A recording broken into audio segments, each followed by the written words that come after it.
ਮੇਰੀ ਨਾ ਮੈਂ ਮੁਸ਼ਤਾਕ ਦੀ ਕਿਰਾਏਦਾਰ ਹਾਂ।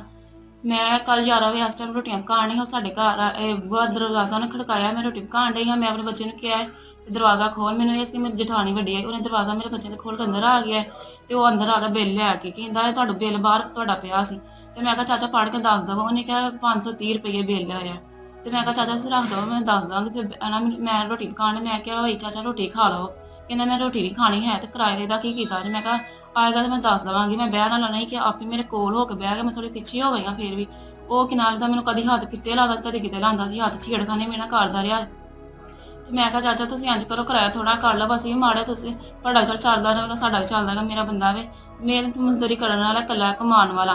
ਤੇ ਉਹਨੇ ਕਿਹਾ ਨਹੀਂ ਕਿਰਾਇਆ ਨਹੀਂ ਘੱਟ ਹੋਣਾ। ਤੇਰੀ ਆਂਟੀ ਨੇ ਭਾਈ ਕਮੇਟੀ ਪਾਈ ਹੈ ਤੇ ਉਹ ਕਮੇਟੀ ਦਿੰਦੀ ਹੈ। ਚਲੋ ਕਿਰਾਏ ਦੇ ਖਰਚੇ ਦੀ ਗੱਲ ਹੈ, ਮੈਂ ਤੈਨੂੰ ਖਰਚਾ ਦੇ ਦਿਆ ਕਰਾਂਗਾ। ਤੇ ਮੈਂ ਫਿਰ ਕਿਹਾ ਮੈਂ ਕਿਹਾ ਨਹੀਂ ਚਾਚਾ ਐਡੀ ਵੀ ਨਹੀਂ ਗੱਲ, ਖਰਚਾ ਮੇਰਾ ਬੰਦਾ ਮੈਨੂੰ ਦਿੰਦਾ ਹੈ, ਐਡੀ ਗੱਲ ਕੋਈ ਨਹੀਂ ਹੈ। ਕਹਿੰਦਾ ਵੇ ਕਿਨਾਰੇ ਦਾ ਮੈਨੂੰ ਨਹੀਂ 500 ਉੱਠ ਕੇ ਖਲੋ ਗਿਆ। ਉੱਠ ਕੇ 500 ਮੈਂ ਅੱਗੇ ਸੁੱਟਿਆ। ਮੈਨੂੰ ਕਹਿੰਦਾ ਮੈਂ ਭਾਈ ਕਲ ਮੈਂ ਕਿਹਾ ਚਾਚਾ ਚਲ ਮੈਂ ਥੋੜੇ ਧੀਆਂ ਵਰਗੀ ਆ ਫਿਰ ਕੀ ਹੋ। ਕਹਿੰਦਾ ਨਹੀਂ ਇਹ ਗੱਲ ਨਾ ਕਰ, ਆਪਣੀ ਕੋਈ ਇਹੋ ਜਿਹੀ ਵੀ ਗੱਲ ਹੁੰਦੀ ਕੋਈ ਪਿਆਰ ਮੁਹੱਬਤ ਵਾਲੀ ਹੁੰਦੀ ਹੱਥ ਲਾ ਕੇ ਕਰੀ ਜਾਣ ਡਿਆ। ਤੇ ਮੈਂ ਆਪਣੀ ਇੱਜ਼ਤ ਬੜੀ ਮੁਸ਼ਕਿਲ ਬਚਾਈ ਹੈ। ਉਹਨੇ ਬਥੇਰੀ ਕੋਸ਼ਿਸ਼ ਕੀਤੀ ਮੇਰੀ ਇੱਜ਼ਤ ਭਾਈ ਕਰਨ ਦੀ ਆਪ ਨੂੰ। ਤੇ ਮੈਂ ਹੀ ਆਪਣੀ ਇੱਜ਼ਤ ਬਚਾਈ। ਉਹਨੇ 500 ਰੁਪਏ ਮੇਰੇ ਅੱਗੇ ਸੁੱਟਿਆ। ਮੈਨੂੰ ਕਹਿੰਦਾ ਲੈ 500 ਰੁਪਇਆ ਤੇ ਮੈਂ ਆਵਾਂਗਾ ਤੇ ਫਿਰ ਤੈਨੂੰ ਮੈਂ ਭਾਈ ਖਰਚਾ ਹੋਰ ਦੇ ਕੇ ਜਾਵਾਂਗਾ। ਤੇ ਨਾਲ ਇਹ 500 ਰੁਪਇਆ ਇਹਨੇ ਮੈਨੂੰ ਦਿੱਤਾ ਧੱਕੇਸ਼ਾਹੀ ਨਾਲ। ਮੈਂ ਉਹਦੇ ਅੱਗੇ ਸੁੱਟਿਆ। ਮੈਂ ਕਿਹਾ ਭਾਈ ਨਹੀਂ ਮੈਂ ਨਹੀਂ ਲੈਣਾ ਹੈ, ਤੁਸੀਂ ਕੋਲ ਰੱਖੋ। ਕਹਿੰਦਾ ਨਹੀਂ ਇਹ ਰੱਖ ਕੋਲ ਤੂੰ। ਤੇ ਮੈਂ ਆਵਾਂ ਕਰਾਂਗਾ 5 ਮਿੰਟਾਂ ਵਾਸਤੇ, ਜੇ ਤੂੰ ਕਵੇਂਗੀ ਰੋਜ਼ਾਨਾ ਆਵਾਂ ਕਰਾਂਗਾ, ਪਰ ਇਹ ਤੇਰੀ ਤੇ ਮੇਰੇ ਵਿੱਚ ਗੱਲ ਰਹਿਣੀ ਚਾਹੀਦੀ। ਤੇਰੇ ਆਪਣੇ ਮੀਆਂ ਨੂੰ ਦੱਸੀ। ਮੈਂ ਕਹਿੰਦਾ ਨਹੀਂ ਆਪਣੇ ਮੀਆਂ ਨੂੰ ਮੈਂ ਦੱਸਾਂਗੀ। ਭਾਈ ਚਾਚਾ ਜਾਣਾ ਕਹਿੰਦਾ ਨਹੀਂ ਇਹ ਨੇ ਫਿਰ ਕੋਈ ਪਿਆਰ ਮੁਹੱਬਤ ਵਾਲੀ ਕੋਈ ਗੱਲ ਨਾ ਹੋਈ। ਤੇ ਆਵਾਂਗਾ ਤੇ ਭਾਈ 5 ਮਿੰਟਾਂ ਬਾਅਦ ਰੋਜ਼ਾਨਾ ਆਵਾਂਗਾ ਜੇ ਤੂੰ ਕਵੇਂਗੀ। ਮੈਂ ਕਿਹਾ ਨਹੀਂ ਚਾਚਾ ਤੁਹਾਡਾ ਆਪਣਾ ਘਰ ਆਇਓ। ਕਹਿੰਦਾ ਉਹ ਉਂਝ ਨਹੀਂ, ਫਿਰ ਤੂੰ ਸਮਝਦੀ ਕਿਉਂ ਨਹੀਂ ਮੇਰੀ ਗੱਲ, ਤੂੰ ਕਿਉਂ ਨਹੀਂ ਸਮਝਦੀ ਹੈ। ਉੱਠ ਕੇ ਖਲੋ ਗਿਆ। ਉੱਠ ਕੇ ਮੈਨੂੰ ਕਹਿੰਦਾ ਉੱਠ ਮੇਰੇ ਗਲੇ ਲੱਗ ਮੇਲ, ਫਿਰ ਮੈਂ ਜਾਣਾ ਵਾ। ਮੈਂ ਕਹਿੰਦਾ ਚਾਚਾ ਇਹ ਕਿੱਧਰ ਦੀ ਗੱਲ ਹੈ, ਮੈਂ ਤੁਹਾਡੇ ਧੀਆਂ ਵਰਗੇ, ਤੁਸੀਂ ਮੇਰੇ ਪਿਓ ਵਰਗੇ, ਮੇਰੇ ਸਿਰ ਤੇ ਪਿਆਰ ਦਾ ਬੋਲ ਤੁਸੀਂ ਜਾਓ। ਕਹਿੰਦਾ ਨਹੀਂ ਉੱਠ ਗਲੇ ਮੇਲ, ਮੈਂ ਜਾਣਾ ਵਾ। ਫਿਰ ਮੈਨੂੰ ਉਹਨੇ ਧੱਕਾ ਮਾਰ ਕੇ ਭਾਈ ਥੱਲੇ ਮੰਜੀ ਤੇ ਸੁੱਟਿਆ। ਮੇਰੇ ਕੱਪੜੇ ਫਾੜਨ ਦੀ ਕੋਸ਼ਿਸ਼ ਕੀਤੀ। ਕਹਿੰਦਾ ਮੈਂ ਉਹਨੇ ਚ ਮੈਂ ਰੋਣ ਲੱਗ ਪਈ। ਮੇਰਾ ਜੇਠ ਆ ਗਿਆ ਦਰਵਾਜ਼ਾ, ਦੋ ਦਰਵਾਜ਼ੇ ਨੇ, ਇੱਕ ਇੱਧਰ ਤੇ ਇੱਕ ਇੱਧਰ ਉਹਨੇ ਨਿਕਲ ਗਿਆ। ਤੇ ਮੇਰਾ ਜੇਠ ਮੈਂ ਆਇਆ ਫਟਾਫਟ ਬੂਹਾ ਖੋਲਿਆ। ਮੇਰੇ ਜੇਠ ਨੇ ਪੁੱਛਿਆ ਕੀ ਹੋਇਆ। ਮੈਨੂੰ ਦੱਸਿਆ ਕਿ ਇੰਝ ਨਹੀਂ ਹੋਇਆ। ਉਸ ਤੋਂ ਬਾਅਦ ਨਜ਼ਰ ਨਹੀਂ ਆਇਆ ਹੈ ਸਾਨੂੰ।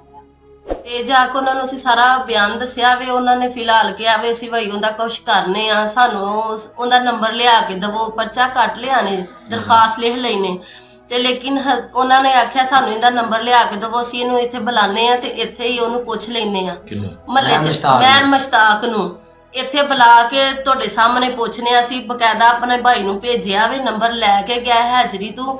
ਫਿਰ ਵੀ ਉਹਨਾਂ ਕਾਲ ਕਰਕੇ ਸਾਨੂੰ ਵੀ ਨਹੀਂ ਦੱਸਿਆ। ਅਸੀਂ ਆਪਣਾ ਨੰਬਰ ਵੀ ਦੇ ਕੇ ਆਏ ਆ, ਉਹਨਾਂ ਦਾ ਵੀ ਨੰਬਰ ਦੇ ਕੇ, ਨਾ ਉਹਨਾਂ ਤੱਕ ਇਹ ਕੋਈ ਬੰਦਾ ਆਇਆ ਨਾ ਕੋਈ ਖਬਰ। ਭਾਜੀ ਅਸੀਂ ਮੀਡੀਆ ਨੂੰ ਜਨਾਬ ਆਪ ਬੁਲਾਇਆ, ਸਾਨੂੰ ਜ਼ੋਰ ਨਹੀਂ, ਕੋਈ ਕਿਸੇ ਦੇ ਧੱਕੇਸ਼ਾਹੀ ਨਹੀਂ। ਅਸੀਂ ਮੀਡੀਆ ਨੂੰ ਆਪ ਬੁਲਾਇਆ, ਸਾਨੂੰ ਇਨਸਾਫ ਚਾਹੀਦਾ। ਸਾਡੇ ਮਹੱਲੇ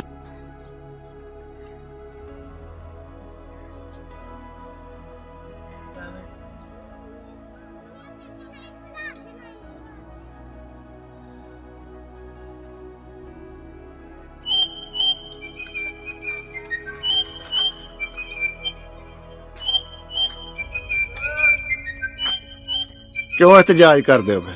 ਜ਼ੁਲਮ ਦੇ ਖਾਤਰ,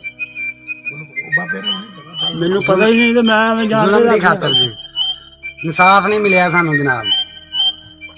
इंसाफ नहीं मिला सानू जुल्म दा खातर। ਇਨਸਾਫ ਚਾਹਨੇ ਆ ਅਸੀਂ। ਕੀ ਹੋਇਆ ਤੁਹਾਡੇ ਨਾਲ? ਜਾਸਤੀ ਹੋਈ ਹੈ, ਮੇਰੀ ਭਰਜਾਈ ਹੈ ਕੀ ਨਾਂ ਹੈ ਉਹਦਾ? ਹੀਨਾ ਰੀਨਾ।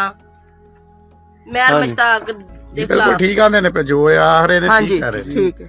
ਹਾਂਜੀ ਹਾਂਜੀ ਅੱਗੇ ਵੀ ਇਹ ਬੜੇ ਜ਼ਿਆਦਾ ਇਹਦੇ ਖਿਲਾਫ ਕੰਮ ਨੇ ਜੀ, ਇਨਸਾਫ ਚਾਹੀਦਾ ਜੀ, ਇਨਸਾफ। साफ दुआओ इन्हें इंसाफ। ਕੀ ਹੋਇਆ ਕੀ ਇਹ ਦੱਸੋ ਤਾਂ ਸਹੀ। ਹਾਂਜੀ आप बताएं जी क्या हुआ है? मुझे नहीं इनको ਚੱਲ ਪਾ ਕੇ ਤੂੰ ਸਰ ਜੀ ਕੱਲ ਦਾ ਵਾਕਿਆ ਕਿ ਬੱਚੀ ਦੇ ਨਾਲ ਉਹਨਾਂ ਨੇ ਅੰਦਰ ਜਾ ਕੇ ਕਿਰਾਏ ਦੇ ਲੈਣ ਦੇ ਬਹਾਨੇ ਨਾਲ ਉਹਨਾਂ ਨੇ ਇਹਨਾਂ ਨਾਲ ਜ਼ਿਆਦਤੀ ਕਰਨ ਦੀ ਕੋਸ਼ਿਸ਼ ਕੀਤੀ। ਕਿਹਨਾਂ ਨੇ? ਮੁਸ਼ਤਾਕ ਮਹਿਰ ਨੇ। ਮੈਂ ਰੋਟੀ ਲੈਣ ਆਇਆ, ਦਰਵਾਜ਼ਾ ਖੜਕਾਇਆ ਤੇ ਫਿਰ ਉਹ ਪਿਛਲੀ ਸਾਈਡ ਤੋਂ ਚਲੇ ਗਏ ਨੇ ਤੇ ਮੈਨੂੰ ਇਸ ਗੱਲ ਦਾ ਪਤਾ ਹੀ ਨਹੀਂ ਕਿ ਕੀ ਲੈਣ ਆਏ ਨੇ। ਇਹ ਬੱਚੀ ਨੇ ਦੱਸਿਆ ਮੈਨੂੰ, ਕਿਹਾ ਭਈਆ ਹਾਂਜੀ ਭੈਣ ਇਸ ਤਰ੍ਹਾਂ ਹੀ ਹੈ। ਤੇ ਅੱਗੇ ਵੀ ਇਹਦੇ 2-3 ਕੰਮ ਇੰਜ ਦੇ ਹੀ ਅਸਾਂ ਵੇਖੇ ਨੇ। ਇਹਦੇ ਹਾਜ਼ਰੀ ਦੇ ਉੱਤੇ ਬੀਬੀ ਰਹਿੰਦੀ ਸੀ, ਉਹਦੇ ਨਾਲ ਵੀ ਇਹ ਸੈੱਟ ਸੀ। ਉਹਨੇ ਬੰਦੇ ਨੇ ਆਪਣੀ ਮੋਸ਼ੀ ਦੀ ਇੱਜ਼ਤ ਦੀ ਵਜ੍ਹਾ ਤੋਂ ਅੱਗ ਲਾ ਕੇ ਤੇ ਸੜ ਗਿਆ। ਉਸ ਬੀਬੀ ਦਾ ਵੀ ਕਿਸੇ ਨੇ ਪਾ ਨਹੀਂ ਕੀਤਾ ਹੈ, ਉਹ ਮਾੜੇ ਹਨ ਨਹੀਂ ਕੀਤਾ। ਅਸੀਂ ਲੇਕਿਨ ਮਾੜੇ ਜ਼ਰੂਰ ਆ ਪਰ ਇੱਜ਼ਤ ਦੇ ਭੁੱਖੇ ਆ, ਸਾਨੂੰ ਇੱਜ਼ਤ ਚਾਹੀਦੀ ਹੈ। ਬੋਲ ਇੱਥੇ ਮੀਡੀਆ ਦੇ ਸਾਨੂੰ